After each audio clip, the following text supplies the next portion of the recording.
talking about simplicity. We're in the middle of our 4th of July sale right now for BPN.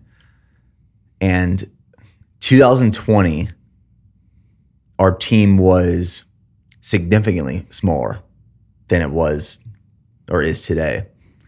And 2020 was one of our biggest sales ever. We might have had like 8 to 9 people on the team. And then 2021, 2022, even 2023, our sales during like our 4th of July and Black Friday sales were better, but the team was much larger. The business was larger. And we kept looking back to 2020, discussing what did we do in 2020 compared to 21, 22, 23?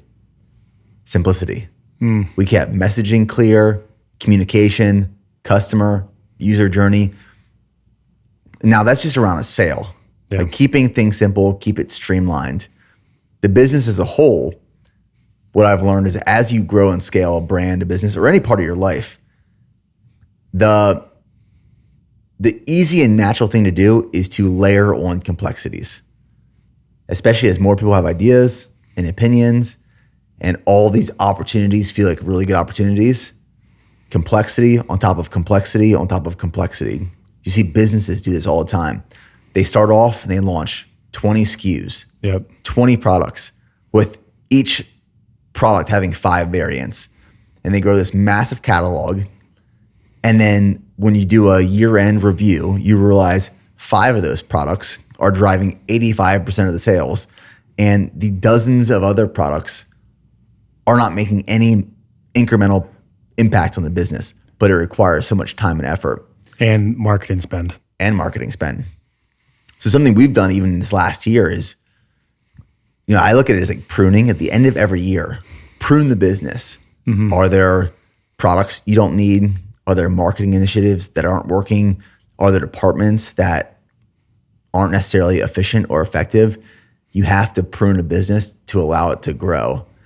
And keeping it as simple, which is not easy, but keeping simplicity at the forefront is so important, especially as you grow and scale.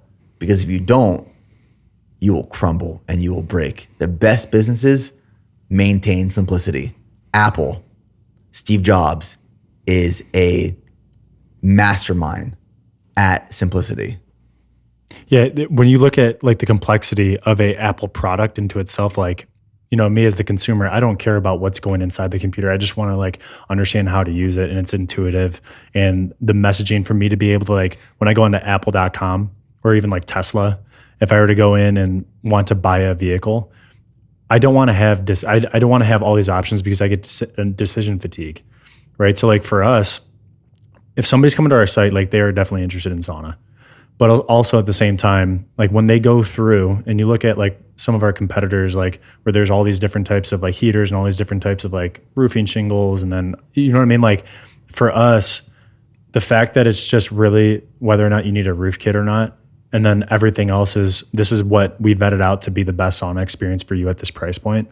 Like it becomes abundantly clear that for the customer, they trust our opinion off of that, but also like, most of the people come to our site from guys like you or guys like Eric Hinman or Todd Anderson, and they value their opinion just as much. So it's like they see them using it, they're having fun, and they're building this great wellness-driven lifestyle, and they're including people. But then they come to the site and then they see like, oh, this is actually like pretty straightforward.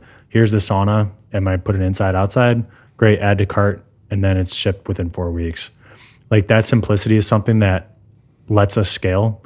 If there's one insight that I've come to agreement with the entire team from the last 3 months is that complexity does not scale. And yes, all of us have great ideas, but at the same time, like when you know what your purpose is, you know what your mission is, and you know, like for us, our 3 pillars being like the premium, simplicity, and the trust, it's like, well, whatever we do needs to stay within those means. So like we're not going to do something that's going to cannibalize on the customer experience when they go to our site and all of a sudden they can't buy because there's too many damn options on there. Do you have any examples of complexities you've layered into the business that have been bad ideas as opposed to good ideas? Yeah. So at the very, very start, we had two different heater options, and there was a economy heater that was reliable, and then there was the Hume heater, which is like more premium, very like user oriented, and like high rock volume. And so like we noticed that more people were buying the Hume heater just based off of our brand and the marketing, but there would be maybe 1 in 10 people would buy the economy heater. So which now means like from an inventory standpoint, you have to have like 2 different types of heaters, then 2 different types of like electrical setups, and then 2 different types of rock and enough rock to be able to ship. And so like what we realized right then, we were like you said, pruning the business. Well, if only 10% of our customers want that, why not just direct all of our attention toward this one, right? And just make sure that like not only is the heater reliable and premium and it's on brand, but like we could just lean in even harder on the way that we manufacture our saunas to make sure that it fits like the heart of the sauna. The heater is perfectly fit for it. We don't have to like throw in a bunch of different ones. Now, what I will say, because we are hitting like that 2-year inflection point right now for the business, we could continue to do exactly what we're doing and not bring in any other types of SKUs. But what we're realizing is not everybody wants the barrel shape. It's an aesthetic preference for some people. Sometimes like people want to sit up higher in a sauna where their feet are above the rock. And so it's one of the reasons why like we're about to unveil our cabin saunas. And these cabin saunas are the exact same footprint as our barrels, except there's 2 tiers.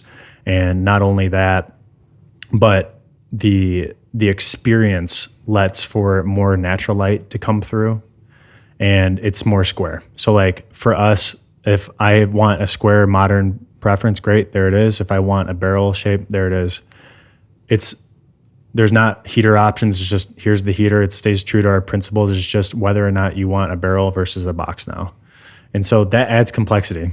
But at the same time, we understand based off of the market of research that we've done is that we're going to be able to open up to a much larger market based off of an aesthetic preference and light preference. So that is a level of complexity that we're going to have to navigate here over the next month to 2 months in terms of marketing on our website. And then we don't run any ads. So like the message on the ads is something that like we don't have to really worry about yet, but our email marketing needs to be dialed. Our social media needs to be dialed. And those are things that we're going to learn here in real time of like, does that messaging work? Does that not work?